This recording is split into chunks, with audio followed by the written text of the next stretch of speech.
All right. So I'd like to talk to you today about power, where the power exists, who has the power, what you can do with the power, useful ways to work with power, unuseful ways to work with power, so that you could experience more empowerment in your life. Um, so the basic I don't see any sense in withholding anything from you, so I'll just tell you from the outset uh, what it is that I can say about this, and then I'll go into a little bit more detail about it. So the basic premise is this, that you have complete authority over your own experience.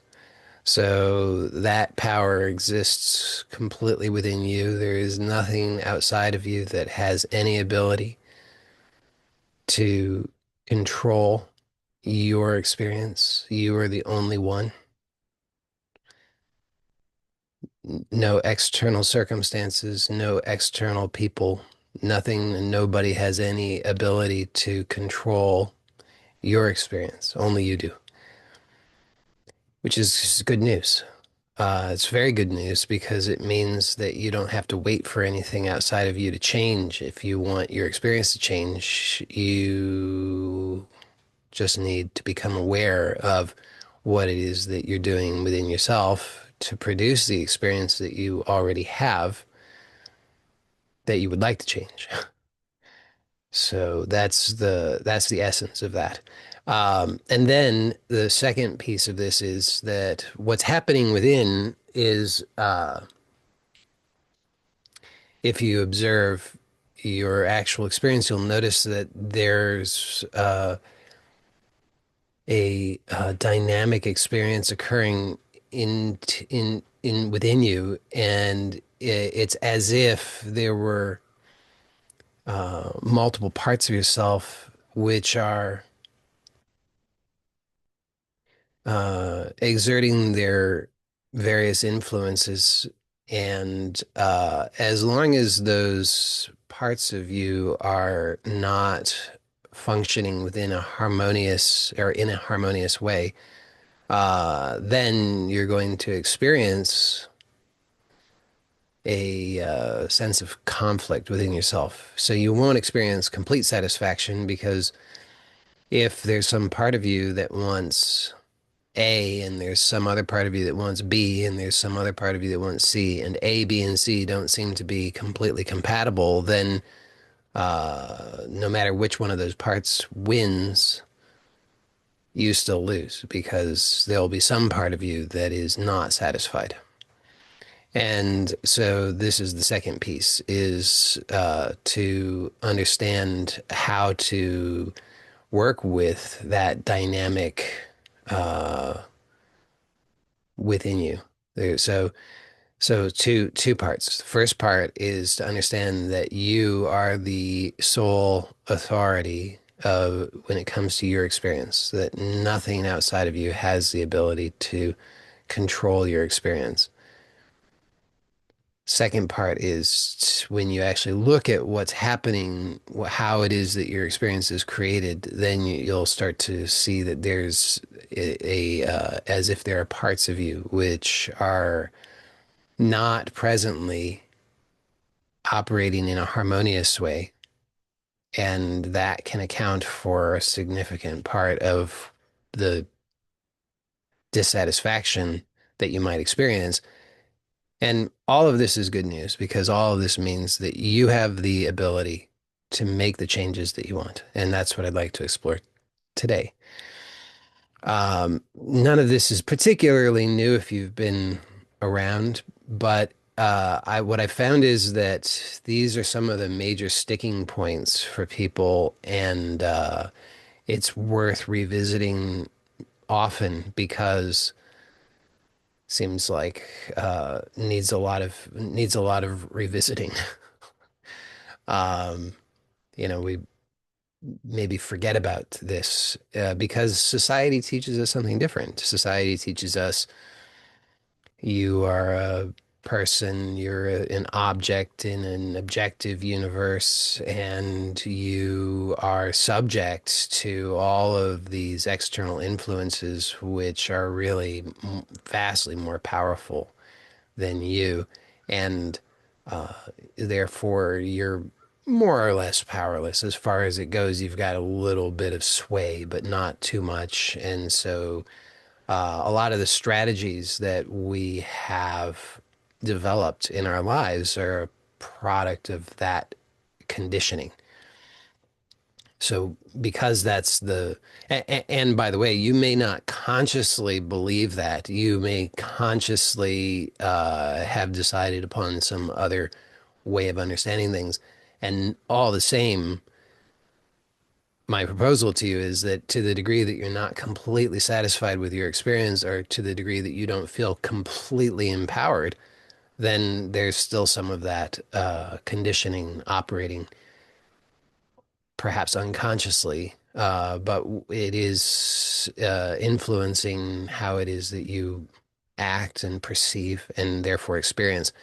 And so taking a closer look at this with an open mind can be very helpful. So I really encourage you to approach this with an open mind, even if you think, oh, I already know this. Because even if you think you already know it, like I said, to the degree that you don't experience complete satisfaction, almost certainly there's still some of this old conditioning operating that is below your conscious threshold. And so by having an open mind and examining your experience, you'll probably discover something new to you, or at least rediscover something that you had forgotten. And that can be quite useful to you. So that's my suggestion. You're welcome to take it or leave it. But if you're interested in taking the offer, then let's explore this a little bit further. So, first piece of this is, uh, oh, and by the way, let me just say, uh, so that people who don't like this from the outset can just, uh, find some other video on YouTube to watch. There'll almost certainly be a significant amount of repetition here. Probably uh, be infuriating and seem very boring for most people. So if that's you, then don't feel bad about it. But you've been warned. But the reason is that we don't. It's not for lack of complexity that we are struggling in the ways that we struggle in life. It's really for lack of self-awareness. And so it's not that we need tremendous amounts of complex information in order to solve our problems in life. We really just need to be more aware of ourselves. And uh, that's that's what it is that I'm pointing to and offering here. So uh, hence the repetitive nature of it. Okay, so the first piece again is that you are the sole authority when it comes to your experience. You have that power. Nobody else has that power. No circumstances, no conditions, no person, nothing has the power to determine your experience other than you. But that's very different than what society teaches us. Society teaches us from every direction. It says your experience is determined by external factors. It's determined by the economy. It's determined by other people's opinions. It's determined by other people's actions. It's determined by the government. It's determined by on and on. The color of your skin and your gender and on and on. It's determined by all these things. And while of course there are influences, there are factors at play, ultimately none of those things get to determine your experience, which is an internal thing, without your permission. So it's ultimately you're the gatekeeper. You determine what it is that you're going to do with all of that. And you could, of course, take things, external factors. You could take these things and give meaning to them and then use that as reasons to affect your experience for better or for worse. So you could determine, well, because I was born into certain socioeconomic conditions, I'm going to have a good experience or I'm going to have a bad experience. You could do that. Somebody wants to know if they can ask questions. Now, you're welcome to, excuse me, put questions in the chat. I'll address the questions in the second half. But if you have questions, specific questions that you want to put in the chat, you're welcome to do so. Uh, and if I happen to see a question as you put it in, and it seems like something to address in the moment, I certainly would. Um, so this habit of making external factors what determines our experience is, I would call it a bad habit. I mean, I'll say, I'll call it a painful habit, a disempowering habit. It's a habit that uh, just leaves you ending up feeling frustrated because you're working hard trying to overcome things that where you don't have any leverage. I mean, what are you going to do about those things? You can't change the conditions of your birth. You can't change these things. Try as people might. I mean, I people sure do try. Uh, but you just don't have leverage there. It's not something where it's a good use of your energy. So maybe it's useful just to understand this idea of leverage because I use this idea a lot. And so let me define it because I think if you're not already familiar with this idea, then it's useful to understand it because it's a really important idea. Uh, so if you think about this image of there's some playground equipment that's called a seesaw or a teeter-totter, might be called by other names, but it's essentially just a big lever. And so if you've ever, and I use this as an example because if you've ever played with this, if you've ever used this playground equipment when you were a child or as a parent or something like that, then you can feel what that is like. You'll actually have an embodied experience of leverage, which is useful.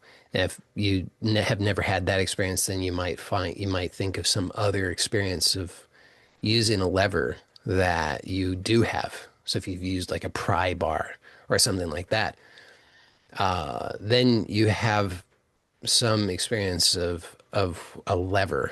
And so a lever is some bar that rests on a fulcrum. So the fulcrum is the point at which the lever rests.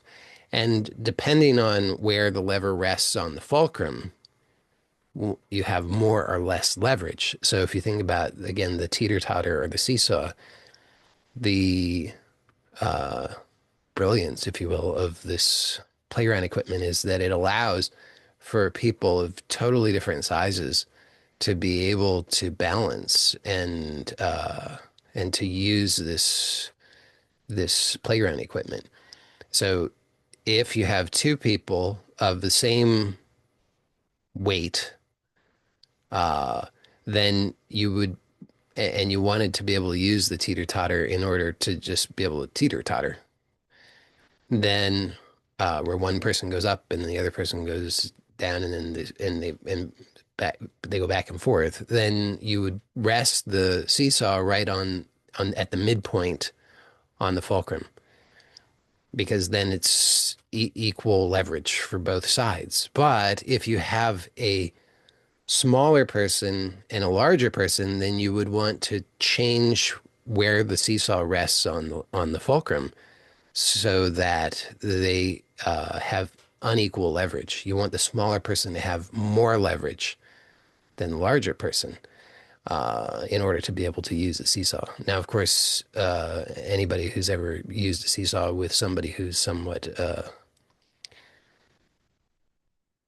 a bully would know that somebody who's somewhat of a bully could use a seesaw using leverage to their advantage, right? They could adjust the seesaw so that they could then uh, hold the other person up in the air because the other person wouldn't have enough leverage, whereas the bully would have the leverage.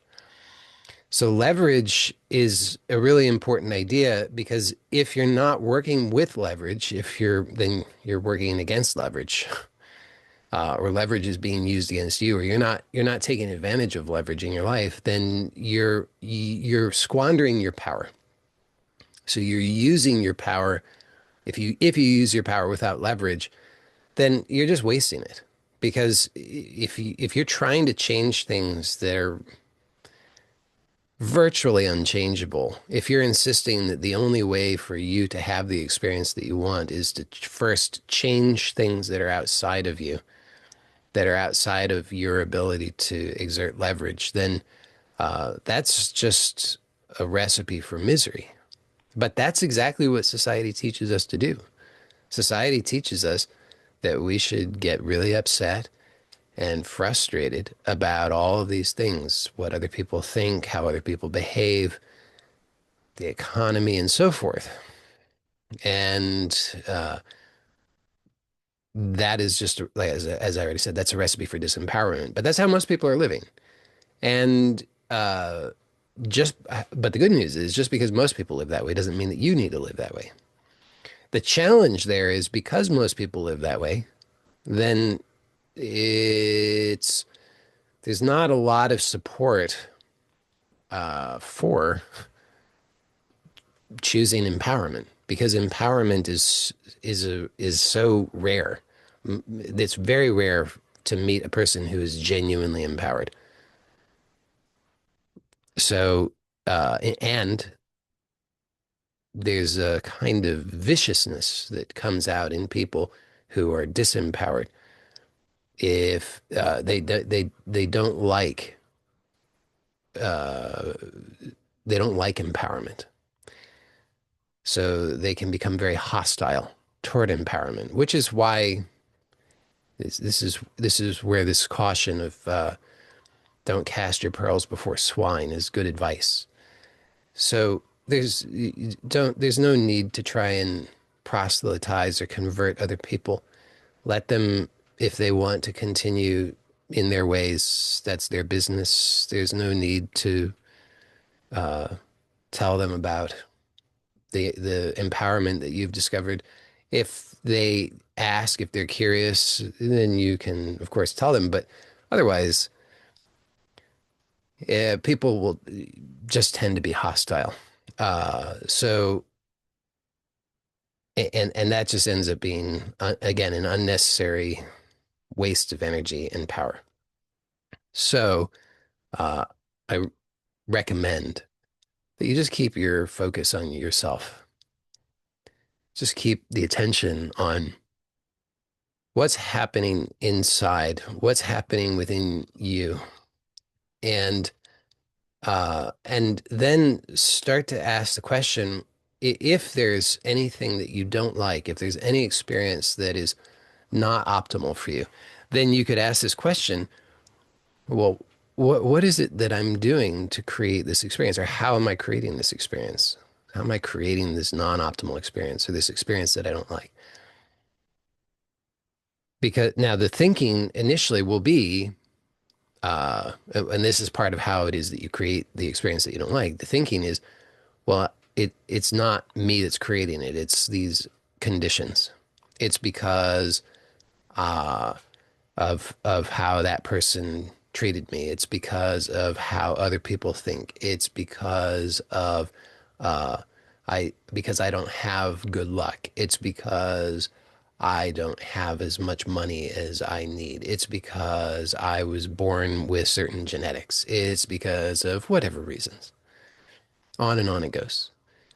So that's the thinking that contributes to the non-optimal experience. So the way part of the way that we create the experiences that we don't like is by uh, believing that there are conditions that we don't have direct power over, which determine our experience.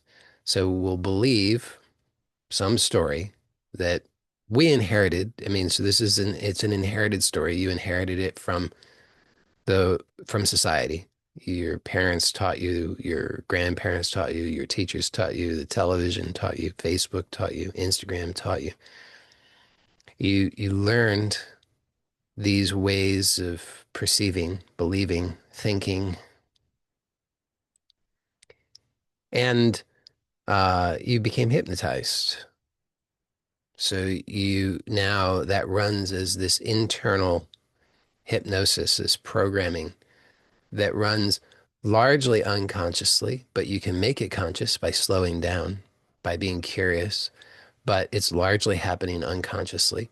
And you can, and it, there's some thought. There'll be mental images referencing past experiences. And then there are all kinds of feelings and sensations that get triggered by that. So if you observe your actual experience, you'll, so you could think about something that you're not totally satisfied with in your life. Uh, it could be some relationship thing, something with some other person. It could be something to do with your finances. It could be something to do with your health, whatever it is. Just something you could think about, just select one thing that you're not totally satisfied with or you're somewhat dissatisfied with. And just ask yourself, how is it that I create this experience for myself? And just slow it down and observe because notice that the experience is an internal experience. Has to be. It's not an external experience. It's an internal experience. Whatever it is that you don't like. The story might be about external things, but the actual experience is internal.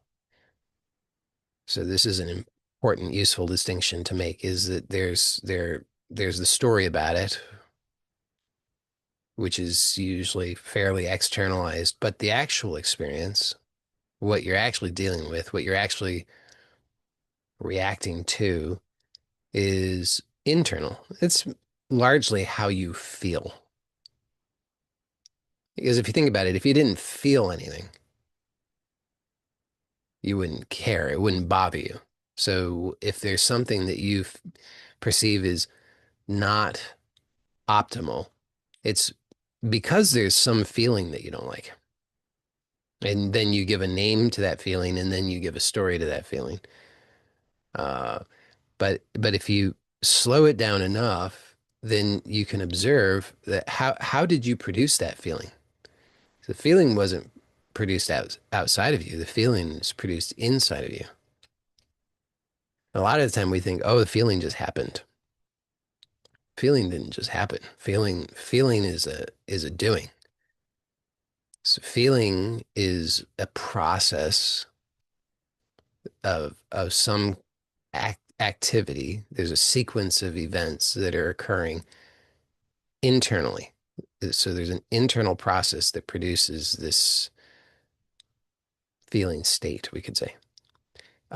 So you could become curious about what is that process? What is that internal process? Slow it down and notice that it consists of thoughts, mental images, memories, projections into the future, projections externally onto other people, then there's sensations, and then it goes round and round. It becomes a vicious cycle. So the experience is an internal thing, and it's actually a process. So there's an internal process, and that's what we would call an experience. So an experience isn't even a thing. An experience is also a process. It's uh, a doing. It's an internal doing that we're normally unaware of, unconscious of. We're not where our focus is usually on externalized stories about things. So you can reclaim your power, and you start to utilize leverage to your advantage by shifting the focus to this internal process, because that's where you have the leverage. I mean, that's how you generate the experience from in any case. So if your focus is on a story about it, that's clearly not going to give you leverage. I mean, a story about something is not going to give you the same kind of ability to change it as it would if you actually directly work with the process itself. So shifting your attention to the internal process allows you to begin to make this change. Now, notice that I said earlier that people become hostile. People who don't want to change, people who want to cling to their victim identity become hostile when faced with these facts. And so you might notice that even within yourself, and this might surprise you, but don't dismiss it. You might notice there's even some hostility within you. There may be some part of you, and again, don't don't uh, don't dismiss this, because because if you can recognize it and acknowledge it, it's a very useful step in transforming this whole thing, in reclaiming your authentic power. So you might notice, I'm not saying you will notice, but you might notice some hostility within you, some resistance within you. There may be some part of you that gets angry or upset about this, throws a little bit of a fit. How dare you? How dare you suggest that I'm responsible for my own experience? It's definitely other people's fault. It's the environment's fault. It's the government's fault. It's the religion's fault. It's society's fault. It's somebody's fault. So if you notice that, like I said, that's useful, because that lets you recognize that you have that inner conflict going. So just bringing awareness to these things is quite helpful. So hopefully I've addressed that first part. So again, the first part is just to recognize that you are the one who has the power.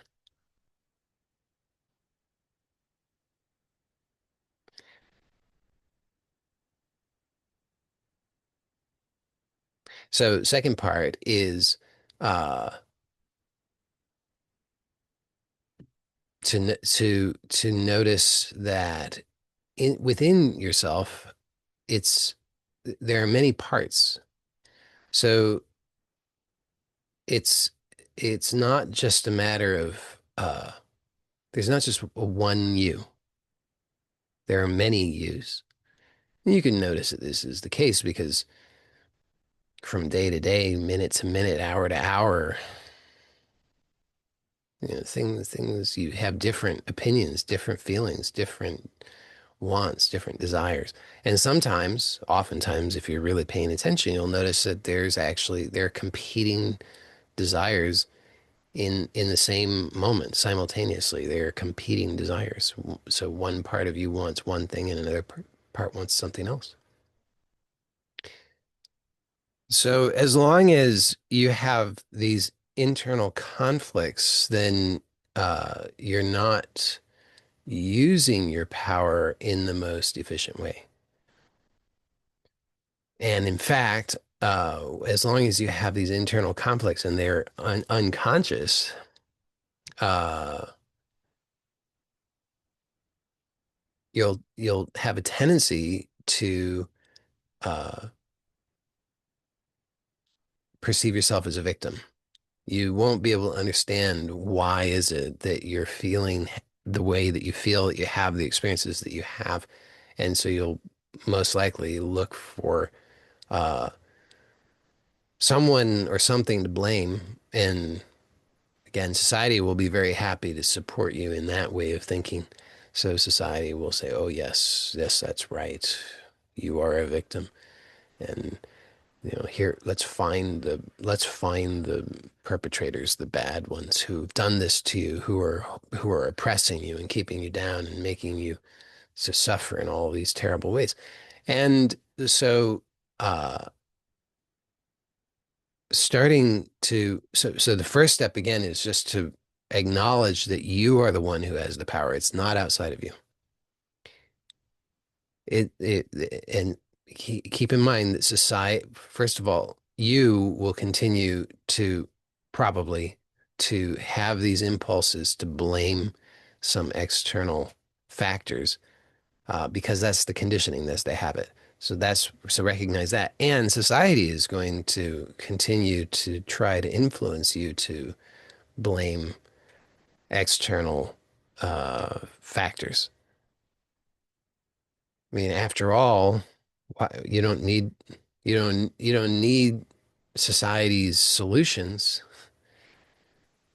if you don't believe society's story. I mean, if you don't believe society's story that you're a victim, you don't need society to come in. It's society's sort of like the mafia, you know. I mean, they're sort of like, you got to pay for protection, and you're like, pay protection from whom? And like, from us. So society comes in and says, you need to be saved, and you're a victim, and we'll help you out. So uh, society is going to continue to until it doesn't, until it changes. I don't know if or when that will happen, but until that time, society is going to continue to suggest to you you're a victim. So just keep that in mind that that influence is likely to continue to exert itself. To just continue to suggest you're a victim, you're a victim, you're a victim. Don't look within yourself. Don't claim your authentic power. You don't even have any power. You're just a victim, which you're free to believe that. Of course, I'm just inviting you to look at it differently because what I've found, and I think you'll find this too if you really sincerely investigate this, is that that's a total dead end to just believe that you're a victim. I mean, what on earth are you going to do there other than squander your energy, your power with ultra low leverage actions? Like you're going to join a movement to try and change the social conditions that you have been led to believe are the cause of your experience. But I know it's a very seductive idea. It's a very, very, very seductive idea for so many reasons. But I think that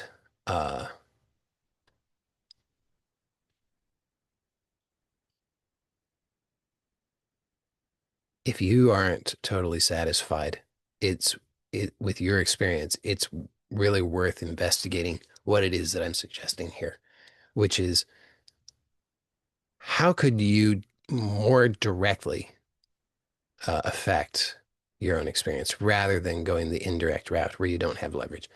Now, so that's the first step. Once you've done that, and you may need to do that many times, you may need to keep checking in with yourself and noticing, am I believing that I'm a victim? What good is coming from me believing I'm a victim? How is my, uh, what are the outcomes of my use of my power when I'm believing that I'm a victim?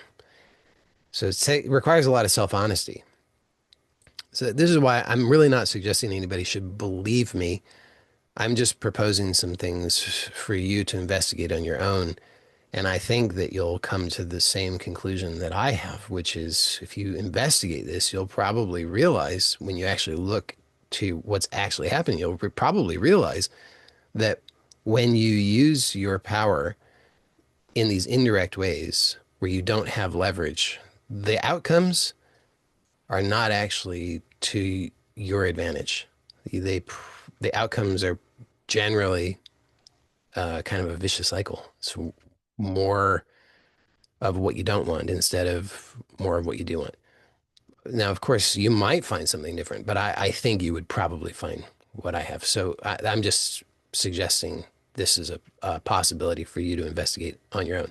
And if you find what I have found, which is what I've just described there, then my it seems logical to keep your focus on where you have leverage. So through on the direct internal process that is producing the experience rather than on the external factors that you attribute the experience to through the story that you tell about it. Now, when you do that, when you notice the internal process, then almost certainly you're going to start to notice what I've suggested here is as is internal conflict, many internal conflicts. So you're going to have multiple parts of you that want different things. There, as I already suggested, there's probably parts of you that on the surface want to continue to subscribe to this idea of being a victim. It may not be the case, but probably true. On the other hand, there are other parts of you that want to be empowered, that don't want to be a victim. Now, on the surface, these are you cannot reconcile these two. One wants to be a victim, one doesn't want to be a victim. How do you reconcile those? On the surface, you don't. And that's why this continues for most people.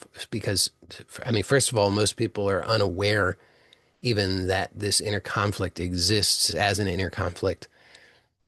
And then on the rare occasion when a person becomes aware of that, then they conclude, well, there's no way to reconcile this.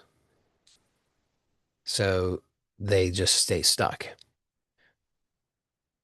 However, uh, these parts of you ultimately, because they are all parts of you, even though their strategies may not be compatible, their ultimate intentions are because they're all part of you. They're all part of one being who wants the wants of all the parts, the fundamental underlying intentions of all the parts of one being are harmonious. They are compatible, but the strategies don't have to be. And these parts of you, uh, one way to understand them, and this is just one way, it's just a metaphor, so don't take it too far, but I think it can be a useful metaphor. You can understand them sort of like they're sort of like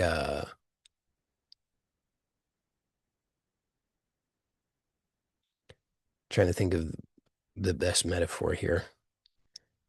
I don't know. There's a best metaphor. You could think of them as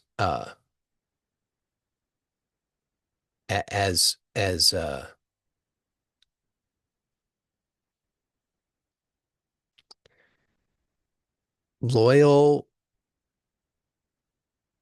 employees. So they're like very loyal employees, very sincere, very loyal employees, and they they were they were hired at a certain time, and they were given a specific job description. And these parts of you carry out that job description as best they can.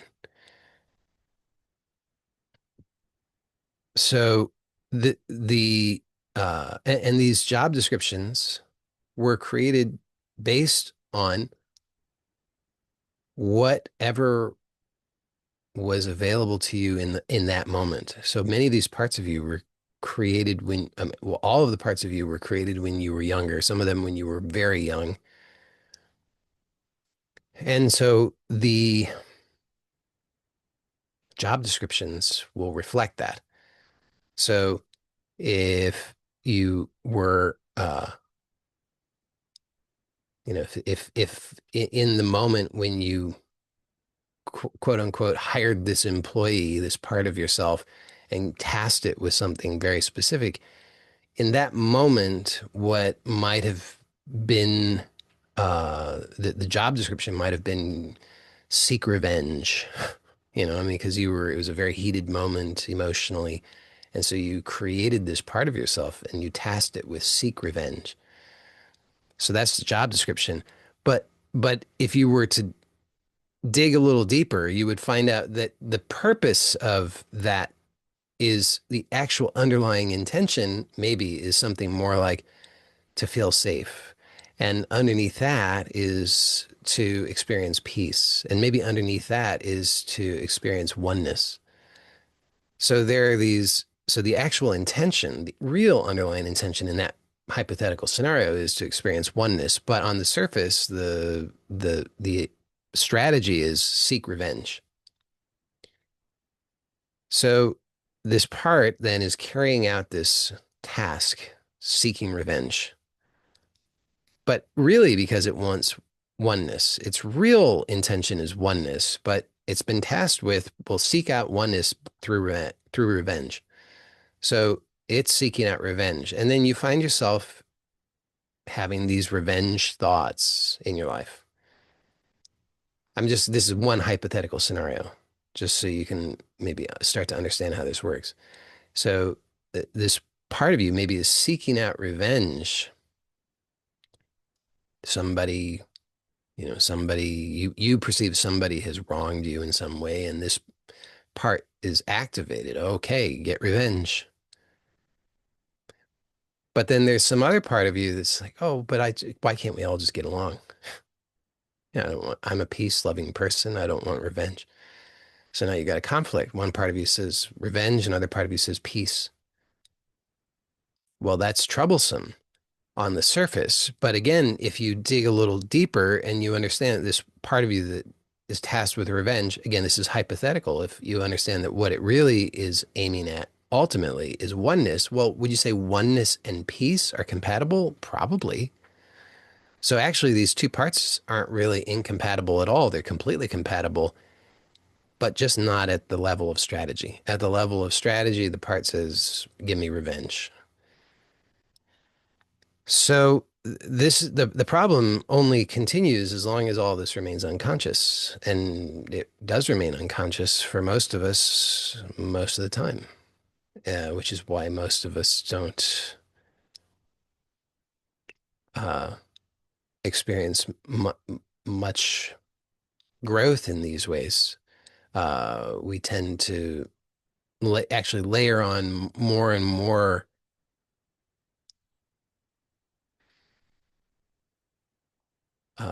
efforting, trying to manage and control. So now you've got a part that is you've got these parts that are have strategies that get activated that are incompatible with what you want on some other level. And rather than actually make that conscious, what the only thing that society usually teaches us is just layer something else on to try to manage that. So we create other parts trying to manage the strategies of the parts that we don't like. So you see this with like procrastination, uh, for example. So you have some part of you that wants to do something, another part of you that does not want to do it. And people have different strategies for this. Sometimes they just try to use sheer willpower. They'll just try to they'll try to overpower the procrastinating part with by just giving more willpower to the part that wants to do the thing, which works until it doesn't, and then it's fairly catastrophic. Sometimes people will develop a different strategy where they'll then create another part that is tasked with trying to manage or distract the procrastinating part. It'll try to bribe that part or distract it or whatever it is. But that's just more wasted energy. It's not a good use of energy. So, what I'm proposing is to make these things conscious. So, when you notice that something isn't, you're not, you're not having the optimal experience, whatever that is, you're feeling frustrated, disappointed, discouraged, angry, jealous, envious, fearful, whatever it is, uh, you could, what I'm proposing is investigate and start from this with this idea that perhaps at least you have the power and that you are already creating that experience through some internal process. Make that conscious, slow it down, allow yourself to become aware of what's happening internally.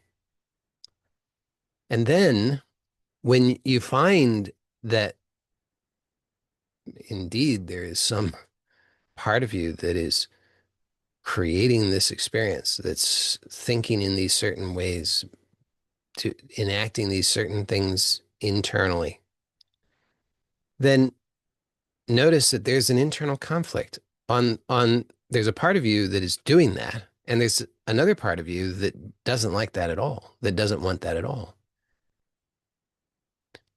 Now, what you can then do is investigate. Ask that part of you that is choosing that internal process that produces the experience that you don't like, what it is that it really wants. What does it want through that? You know, it's doing these things, it's thinking these ways, it's imagining in these ways, it's remembering certain things, it's assigning certain meanings to things, and ask it, what do you want through all of this? What is your positive intention? And find out. It will answer you. It's a part of you, so it's the information is there. Just ask, and then just notice whatever comes up, and just play along. It's just a game, you know. So just trust in it and see what happens. Uh, and just keep investigating in that way until you discover what it is that there's some underlying intention that is truly aligned and harmonious with all other parts of you. You know, all the parts want the same kinds of things underneath it all. They want peace, they want happiness, they want love, they want calm, they want harmony, they want abundance. This is what they want. They want oneness, wholeness. So as you investigate and then you find out, well, what is it that this part really is wanting? Then just see what happens when you just invite within yourself uh, the new possibilities of how to accomplish that. That's it. Just be curious about what are some other ways that I could accomplish what this part really wants that doesn't involve this old strategy, the old way. Don't try to force anything. Just be curious. Just invite that possibility and see what happens. My proposal to you is that if you do this sincerely, regularly, things will change for you.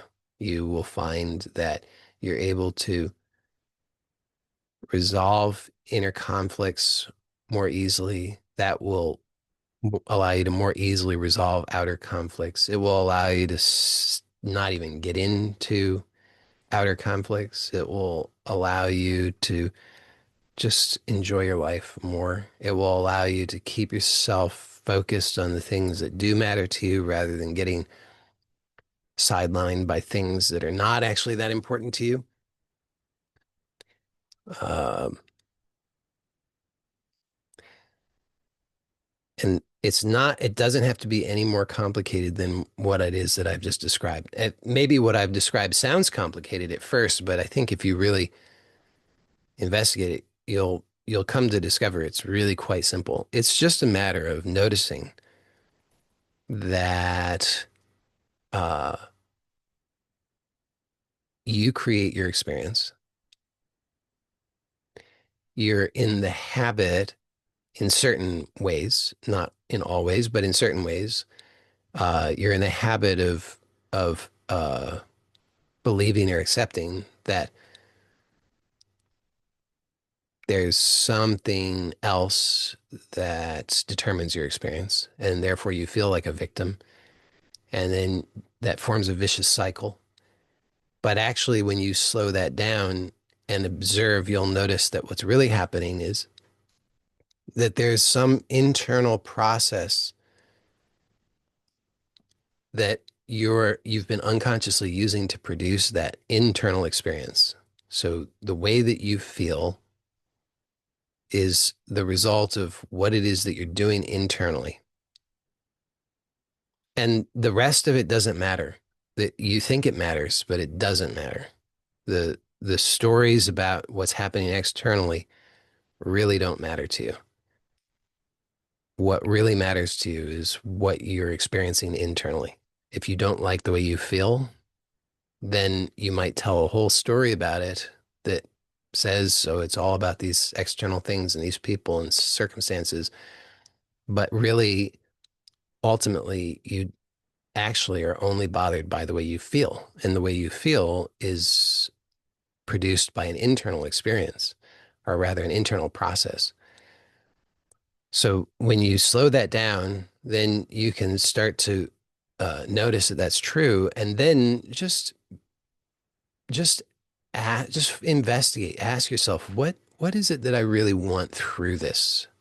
I'm thinking these things, I'm believing these things, I'm behaving in these ways. What is it I really want through this? What is my ultimate positive intention through this process? And just notice what it is that comes up and trust in that. And as you investigate in that way, you'll eventually, I'm proposing, you'll eventually discover that underneath all of it is a positive intention that's completely harmonious with every other ultimate underlying intention that you have, be that peace, love, joy,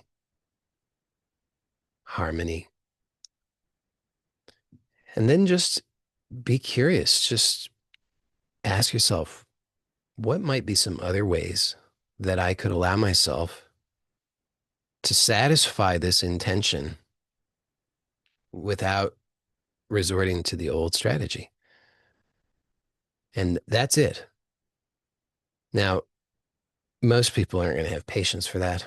And I don't suppose there's anything I can do about that. I mean, uh, unfortunately, that's their problem. But I mention this only because if you find yourself feeling tried for patience, if you're really kind of like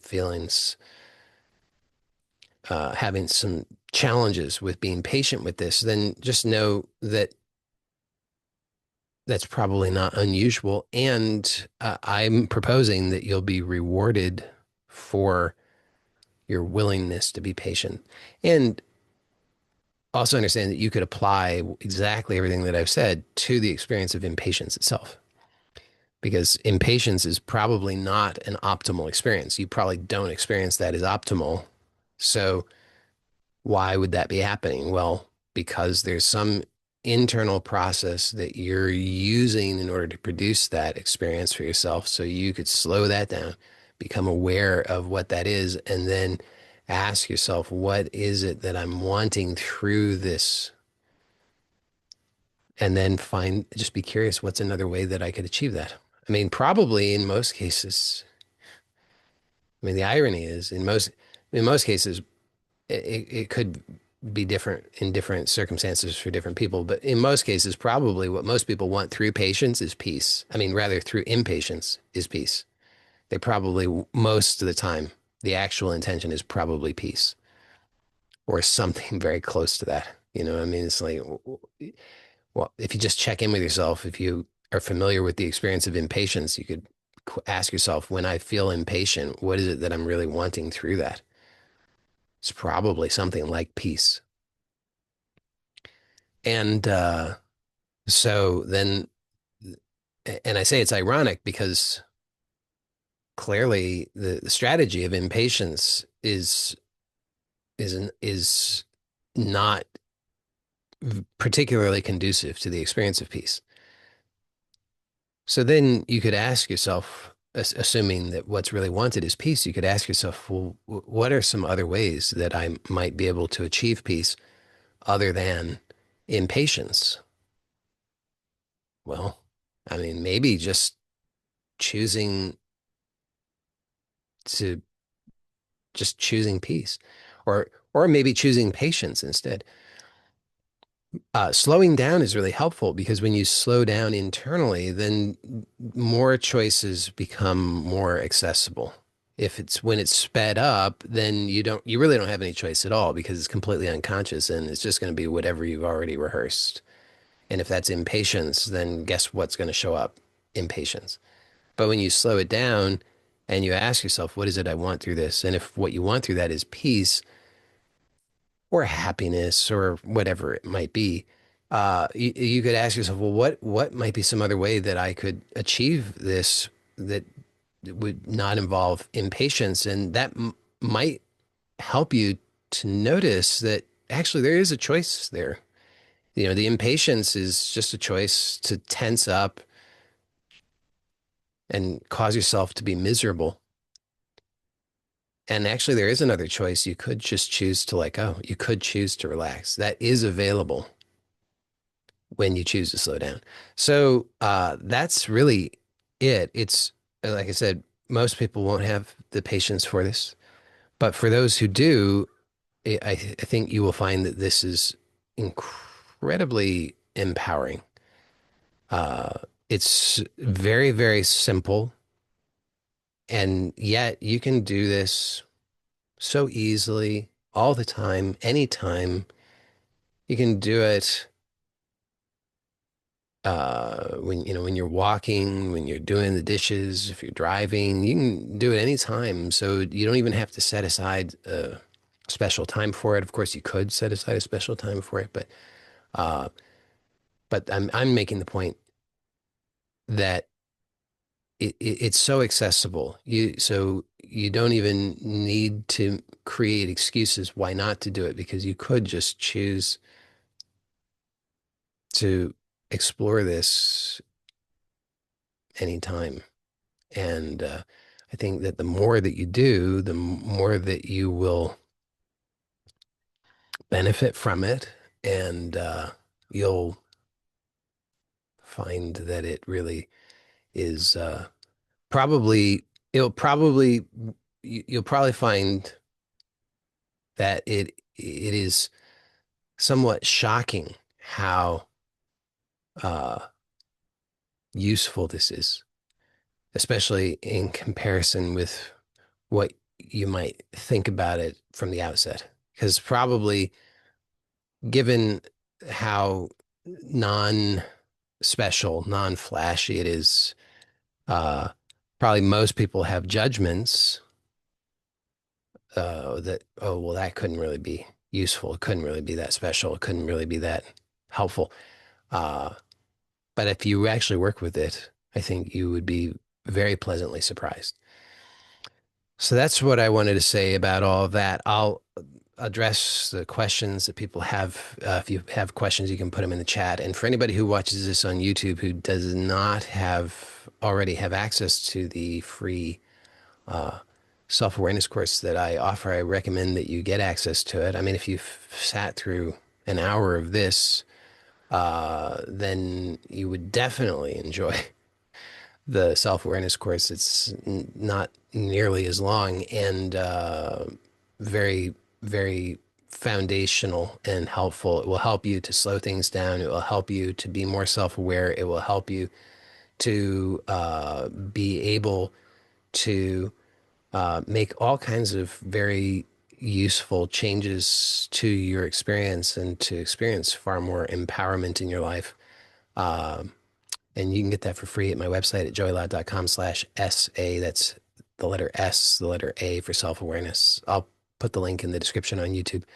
So for those who are here live, if you have questions, feel free to put them in the chat and I'll respond to them. And then when we're done with the questions, then we'll be done for today.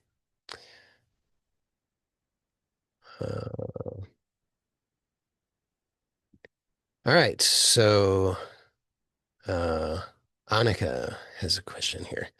All right. So um, let me just see other questions. See how many. Okay. So we've got a question here that says, if you know that the experience is internal, but your partner cheats on you, then do we try to internalize and slow down, look at the pain? No matter how many times I heard it when facing real situations, it becomes impossible. Is this my resistance? Please share some insights. So the experience is always internal. Of course, we might perceive things that seem to be external, although I guess we'll never really know for sure. Uh, but the experience itself is internal. So what your partner does, uh, I mean, I think let me just, for the sake of total clarity here, I mean, I think that there may be things that what we perceive as external that where we can consider these to be like first aid sorts of situations where there may be the most appropriate actions are fairly externalized actions. So in the case of like physical abuse, then the first thing that I would recommend would be get distance, like get away, and then and then examine your internal experience. But those are extreme scenarios. So apart from those extreme edge cases, in every other situation that I can think of at the moment, uh, you're dealing with you're only really dealing with your internal experience because in those cases, that nobody's doing anything to you, although you have a story that they are. This is why I'm making a distinction because there may be situations in which arguably somebody is doing something to you, like physical abuse. And in those cases, then I would say treat that as a first aid situation and just get away. Uh, but in situations where there's nobody doing something to you, then getting clear within yourself would be the first step. So in situations where somebody arguably is doing something to you, then I would say first step would be get create some safety, physical safety for yourself. But in situations where it's not about that, where physical safety is not actually a factor, then I would say you're not going to be able to. any action that you take, unless or until you have clarity within yourself, will be a reaction based on your story, which is almost well, also say it will be a reaction fundamentally to your fear. And the likelihood of that producing a long-term positive result for you is pretty small. So, uh, I would recommend in those situations to, just as I described, to notice. So tell the truth. And I would say that the ask framework, which I uh, have offered, can be really useful in these situations. So the ask framework, which is included, there's a bonus workshop included with the free self-awareness course specifically on the ask framework. It's a three-part framework. Ask is a acronym. So the first step is to ask yourself, is there any obvious present danger, like a real threat, an honest, unmistakable threat that I can identify and see right now? And there won't be. I mean, if there is, in the extraordinarily small chance that there is, then clearly you want to take action to avoid that. Uh, but in every other case, there's no real obvious present danger, but there are thoughts about danger. So then, uh, so if you cannot identify any obvious danger or threat that you could take sensible action in response to, then you proceed to the second step of the framework, which is to shift your attention to your inner self and to slow things down.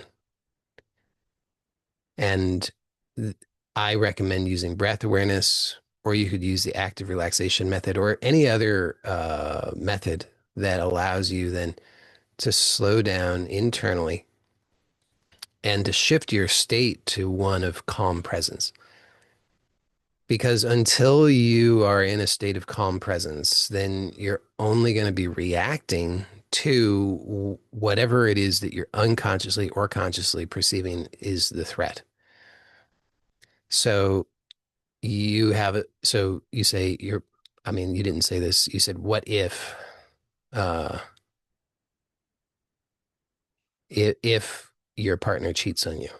So you didn't explicitly say that that's the situation that you're dealing with, but one could assume.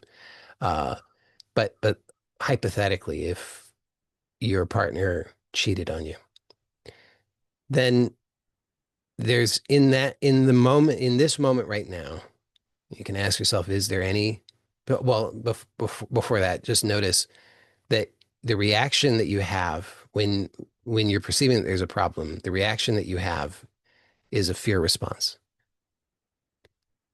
So and if and just in case that's not clear, if you notice when you feel good, then you feel at ease. When you feel afraid, you unconsciously and automatically react by contracting. So these are the two, I would say, two sort of fundamental states. One is being at ease, which is a state of kind of relaxation, calm.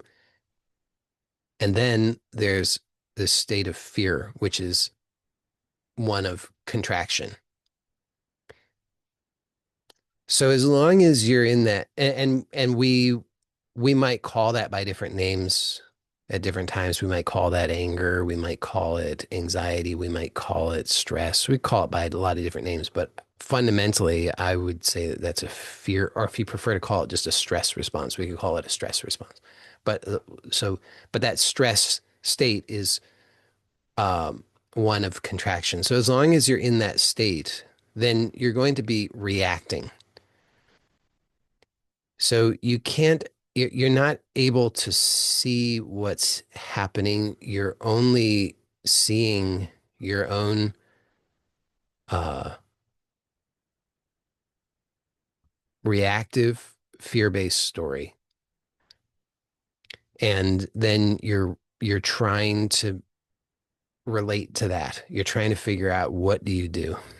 And so as long as you're in that state, you're not going to have enough clarity to be able to choose well for yourself in a truthful way. So that's why I recommend something like the ask framework. So just identify in this moment, is there actually any obvious threat? Not a theoretical threat, not something that might go wrong in the future, not something that might have happened in the past, not some feeling that you don't like, but is there actually any real obvious threat to you right now? Like one that you can see. And since there's not, presumably, then you can just acknowledge that, okay, you've basically been emotionally hijacked. You're in a fear state. You're in a reactive state, and you're trying to deal with a threat that you can't actually find. So, as long as you're in that state, that's not going to give you good results. Therefore, give yourself permission to proceed to the second step, which is to shift your attention to your inner self and use something like breath awareness or the active relaxation method and just be aware of yourself. Allow yourself to slow down, and you're just giving yourself that space, allowing for inviting the possibility of this letting go.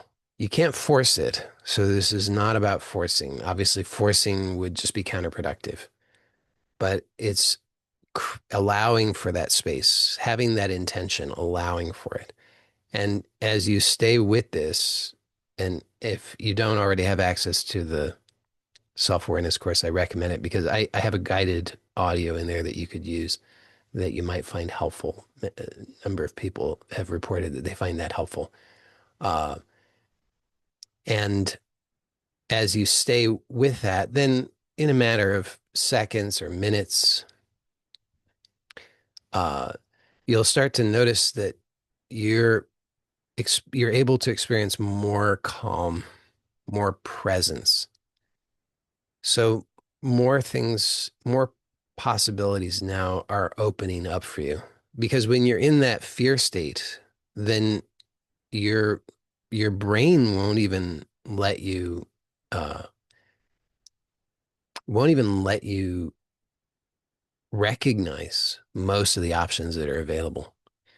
So it's really important to shift into a state of calm presence before you uh, really start to consider your options, because it's only from that place that you can really honestly recognize the options that are really available to you. Uh, all of the options, or enough of the options to really have a good selection. And then you can ask yourself, what is it I really want? Because before that, if you're focused on, okay, you say your partner cheated on you, so you know what you don't want. I assume. I mean, I don't really know, but based on what you wrote, I assume that you have a story that you tell yourself, and you go over and over that, and that's what you don't want. So you know really clearly what you don't want, but you can't seem to stop focusing on what you don't want. So as long as you're doing that, then I'm repeating myself a little bit here, but the only things that are going to come to your mind are, how do I get away from what I don't want? Which is not going to be satisfying or fulfilling to you.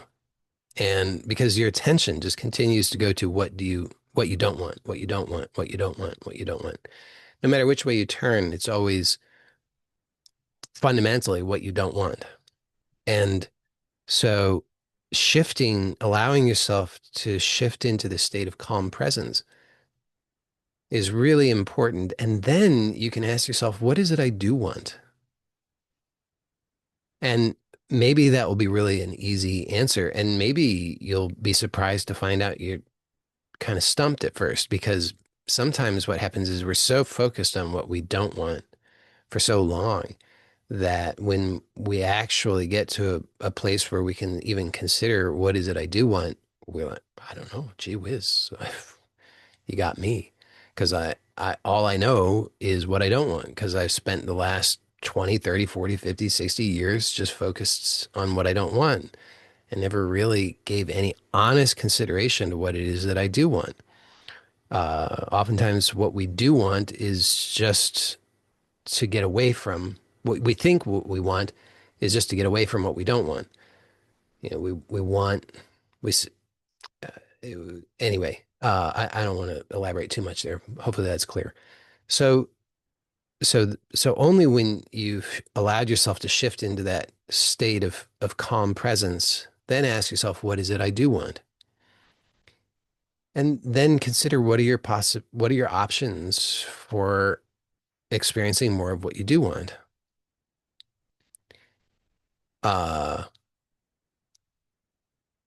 so and then this person says, no matter how many times I heard it, when facing real situations, it becomes impossible. It's not impossible, but it can be challenging, and that can continue. I mean, I have things where I find I experience challenge. Um, so there's always going to be some edge where things where there's challenge. And that just has to do with your present competence or skill level. No matter how skillful you become, no matter how much mastery you have with regard to something, there's always going to be some edge for you. Um, so so when you say it's impossible, it's not that it's impossible. You just have an edge there. So back away from that edge. When you're right at the edge, that's a difficult place to be. Back away from the edge. If you don't know how to back away from the edge, refer back to what I said a moment ago. Use the ask framework. Help yourself to shift and slow down. And you might only at first be able to do that for a second or two, and then maybe 5 seconds, and maybe 10 seconds, and maybe a minute at a time. So don't dismay if that also seems somewhat tentative. I mean, it's a process that you're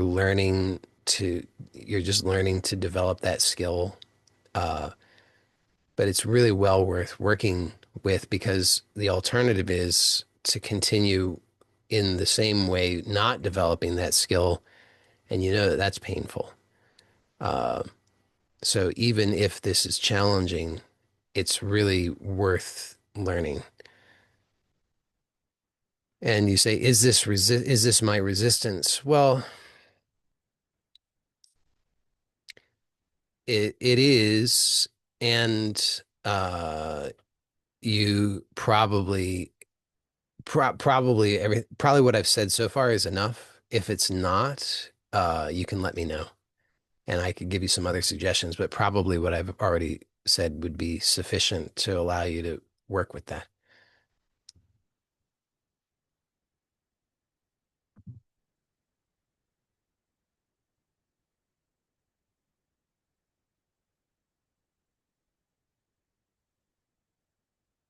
Okay, so somebody says, if I feel bad, then nobody can hurt me. So it means I believe people can hurt me. And if it is true, this is because I allow them to hurt me. What can I do about it?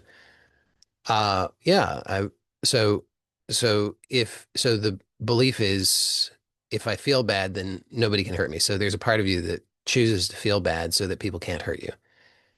And you're saying, for that to be true, it would have to be true that people could hurt you. So you also believe that people could hurt you.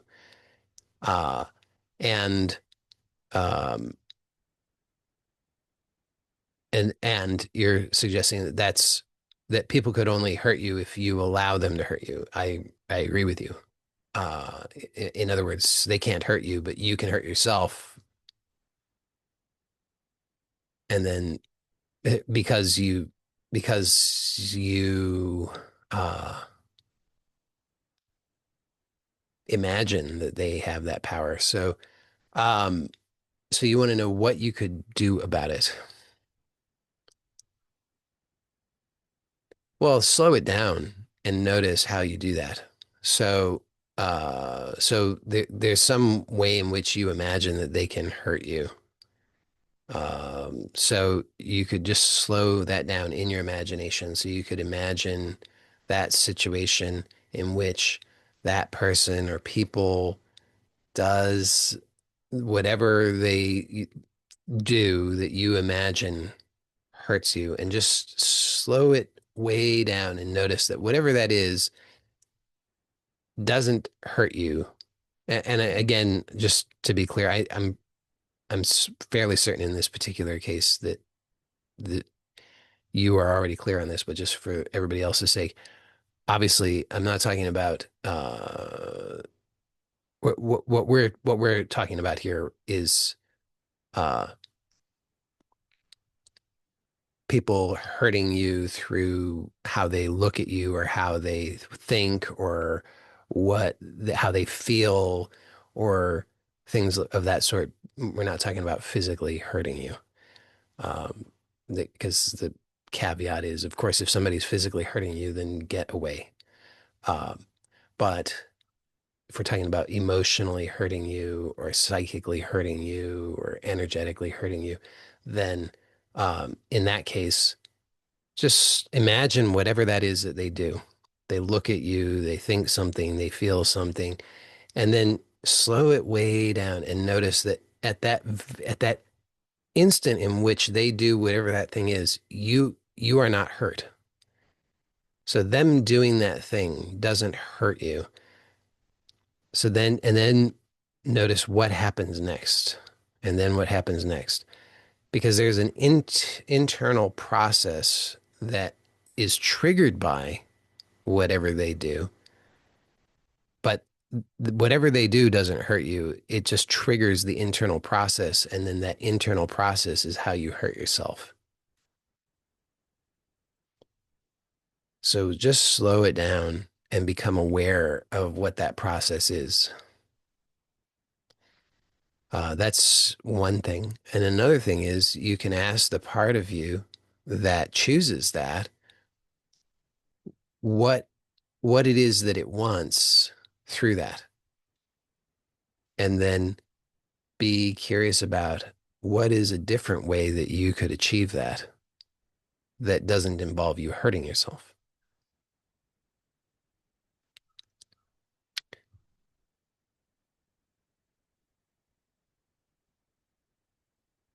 All right. Somebody says, how can I find out what really bothers me or causing the distress when there are many potential causes? I slowed down, but still can't seem to identify what really triggers it.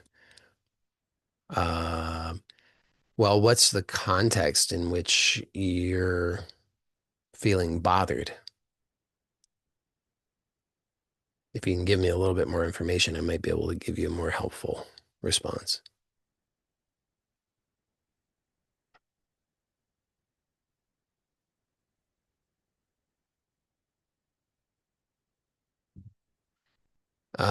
You say, I just feel like crying and don't know why. Uh-huh. So you don't you don't just feel like crying. I mean, I know it seems that way because it happens so fast, but it's not like there's some way in which you know to feel like crying, and that you haven't yet made that conscious, but you could make it conscious. So sometimes it's easier and faster than other times, and sometimes it takes a little bit more uh, persistence. If you just keep investigating, just keep, because here's another thing that can be helpful to keep in mind is that so all the information is available. within you. I mean, you have all the information. You know everything about yourself. You know every single thing, not consciously, but unconsciously, all the information is there. You can think about it like it's all been recorded, it's archived. Making that conscious is somewhat energy intensive. I mean, using your brain is energy intensive. The brain uses the majority of your energy, actually. So using your brain is your brain tries it tries not to it has a bodyguard that says no. It's like a bouncer. It's like not you, not wearing that. You know, so you uh you have to be persistent sometimes because the bodyguard says no, too energy intensive, not going to do it. So you have to be persistent. If if it's important to you, then you have to just keep asking, keep inquiring, keep looking. Because eventually what happens is the the amount of energy uh, needed in order to retrieve the information becomes less than the amount of energy needed to continue to say no. So you have to be persistent. And I can't tell you how long that will take because it really varies. It depends on so many variables. But if you, I can say that if as long as you persist, then you will make that conscious. So, or you'll either make it conscious or otherwise resolve it. So just keep looking like I said, the crying, feeling like you want to cry, feeling like crying is the result of an inner process. So presently it happens so fast and unconsciously you don't know what that sequence is, but you can make it conscious. So if it's important, just keep inquiring, just keep looking and slowing it down. And whether it takes 1 day or 2 days or 3 days or 4 days, I don't know. But as long as you persist, then you will get that information. Okay, this person says the challenge I have found that is that I don't always seem to experience enough calmness to ask the part. That and noticing the tension in time before it overwhelms. It makes sense that it's just a matter of experience, though.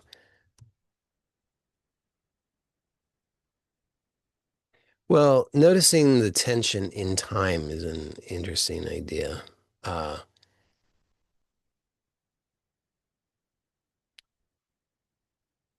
I mean, certainly it's easier to intervene sooner rather than later.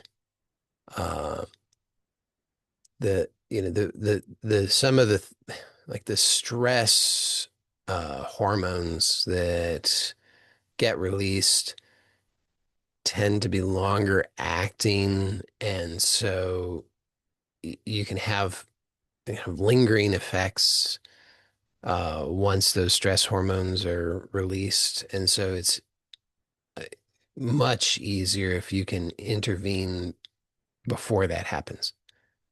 Uh, but that doesn't mean that it's too late if you don't intervene before that happens, because all that means is you just have to know what you're dealing with. So if you decide that, oh, it's too late, well, then that becomes a kind of self-fulfilling prophecy. Uh, what what I would recommend is just notice, well, this is what I'm experiencing, uh, and and I accept that this is happening. So acceptance is really, really important because if you're fighting with it, if you're insisting this shouldn't be happening, then you're just squandering your energy. And that goes back to leverage. I mean, you can't, what are you going to do if you're going to, insist if you got a bunch of adrenaline pumping through your system, you can insist this shouldn't be happening, but it is. So, and the irony is probably the more that you insist that it shouldn't happen, the more it happens. Because then you're just the very experience itself becomes the threat that you then are reacting to, which then produces more stress.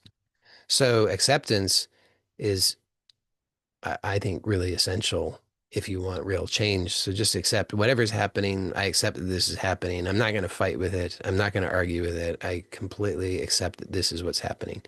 And you can always become aware of what it is that you have, what was the process that produced that.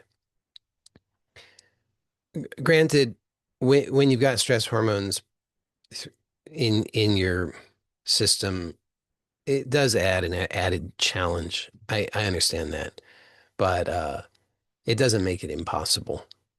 So, and it's still better to inquire than it is to just say, "Oh, I'm a victim and I'm just screwed." Um, so, and the calmness is uh, also relative. So it's possible to uh, and I don't even okay. So as I said, there are yes, it would be more optimal to be able to intervene earlier, but if you haven't, then you got to just deal with what you got. And so you could say, well, I could be calmer uh, than I am, and that would be nice if I was calmer than I am, but maybe you just have to deal with what you got. So maybe you could say, well, this is as calm as I know how to allow myself to be right now. And that's something. That's okay. So you don't have to be in some perfect state of calm. You just need to be calm and present enough. And that's not, I don't know how to exactly quantify that, but you can know that for yourself subjectively. You can just know if you're in a state of total reactivity and fear, or if you have a relative state of calm and presence, even if you're still there's still a stress response happening in the body. So I don't think aiming for perfection is, well, maybe aiming for perfection is useful, but I don't think it's useful to insist upon perfection or demand perfection. I think acceptance of what is important. So there's a fine line there, I guess.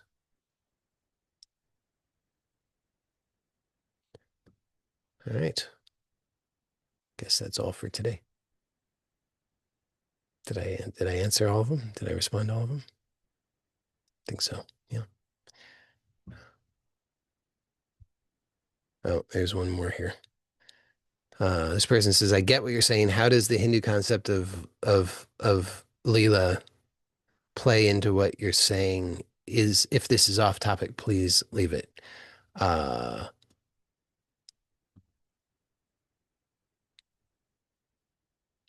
well,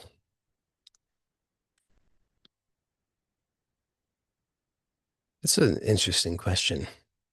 So, so, uh, so Maya uh, is the power of so call it the hypnotic power, which generally,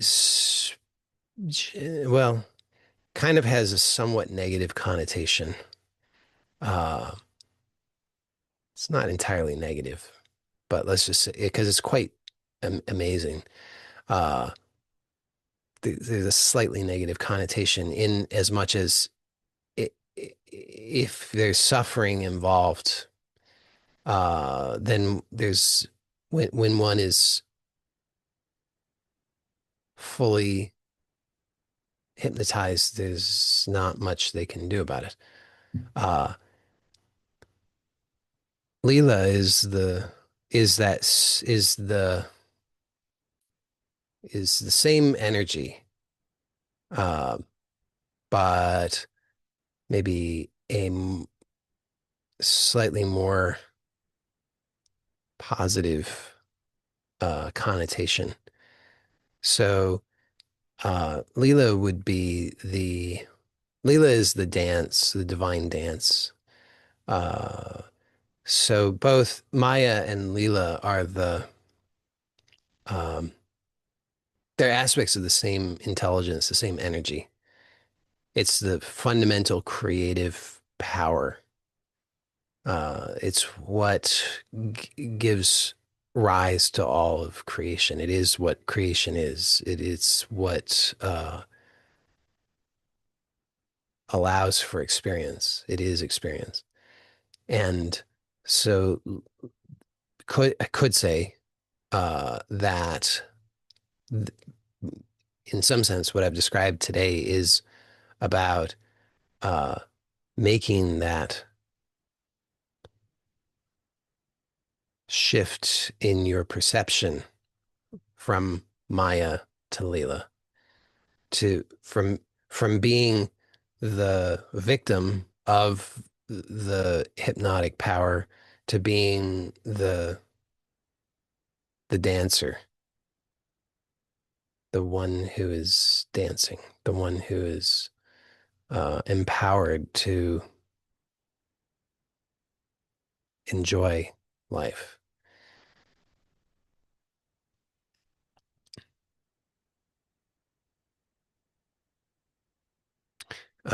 Somebody else says, I wonder about something similar because I only feel uncomfortable when associating into the organism and narrating as though the organism has agency. Well, right. Yeah. So so there's I mean, I would say that it's an interesting idea. Yeah. That there is, I mean, so Maya is that,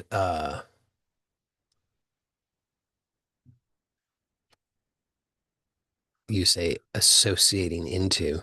It is, it's not just the associating into, it's the identifying as. Because associating into is like in and of itself not that it's not a problem. In fact, that's part of the dance, being able to associate into. But but to be identified as, to have to forget uh that it is a costume, let's say, is where it becomes painful. And so the narrating as though the organism has agency, I guess, is, I mean, that's also part. So the narration itself is um, also not problematic. I mean, in and of itself, it's, if you just notice what is that experience of the narration, it's, most people probably experience that as an inner sound. So it's as though you're hearing a voice. Some people will experience it differently, but most people probably hear it as though it's an inner voice. So that's just a sound. It's not problematic. As you say it's part of the dance. Yes, exactly. I mean, that's exactly what it is. But so it's not problematic, but it is problematic. We perceive it as problematic when we are identified with it, and especially when we don't like what it's saying.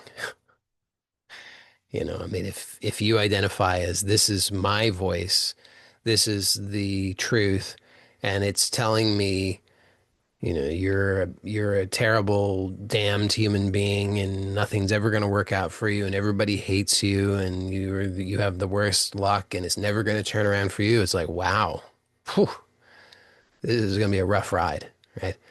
So, so it's the identification. And so but that identification is unconscious. So therefore it's very fast.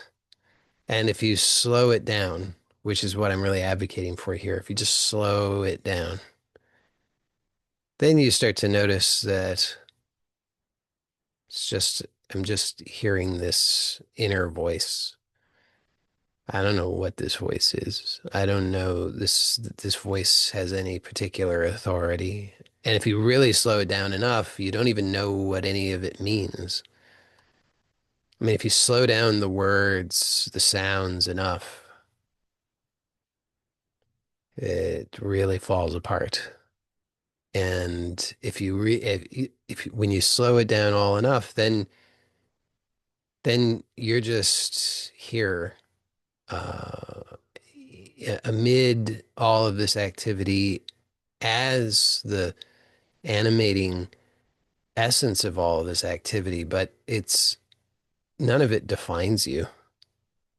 You don't know what any of it means.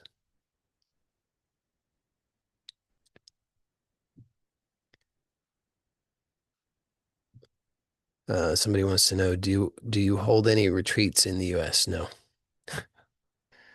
no. I've thought about it. I have mixed feelings about it, but at present I don't.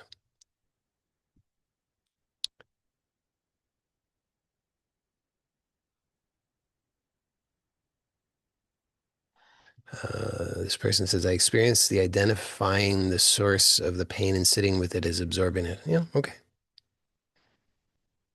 I mean, that's still a story about it, but if you like that one, then that's great. If you don't like that one, then keep exploring.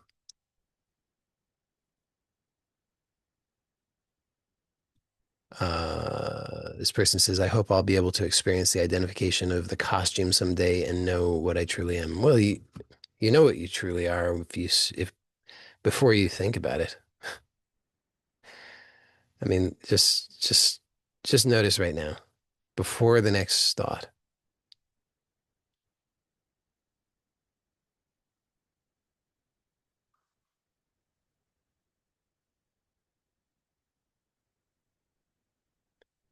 If you're trying to capture that in thought, then I don't think that's going to happen.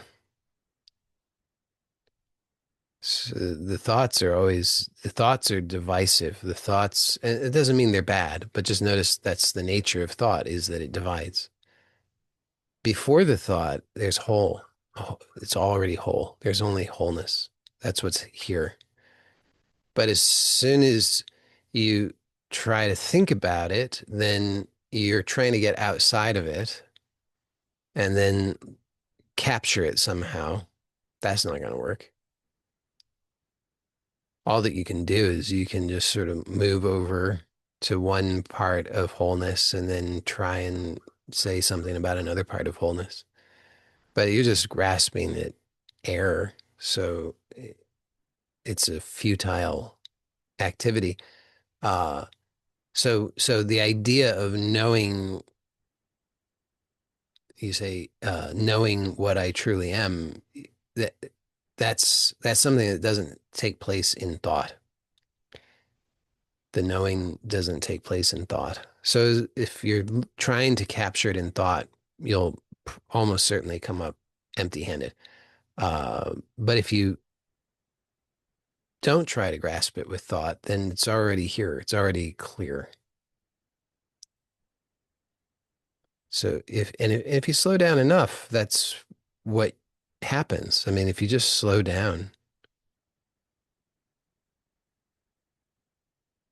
internally, just slow it down, you start to notice that's all that's ever here. There's nothing other than this. So the rest of it is just this, it's that dance, or it's the hypnosis, depending on how you're relating. Uh, but the slowing down is always available and always helpful. So whenever you find yourself thinking, oh, if only I had something that I don't have, if I knew something I don't know, if I got something I don't, then it's just a reminder to slow down. And then you'll already know what you need to know, and you'll already have what you need to have. More fundamentally, you'll be what you already are. Uh, and from that, then that gives you that clarity so that you don't waste your energy trying to grasp for things that you can't grasp and that wouldn't really give you what you're looking for anyway. All right. Now I think we're complete. So thank you to all of you. Blessings to you. Take care. Bye for now.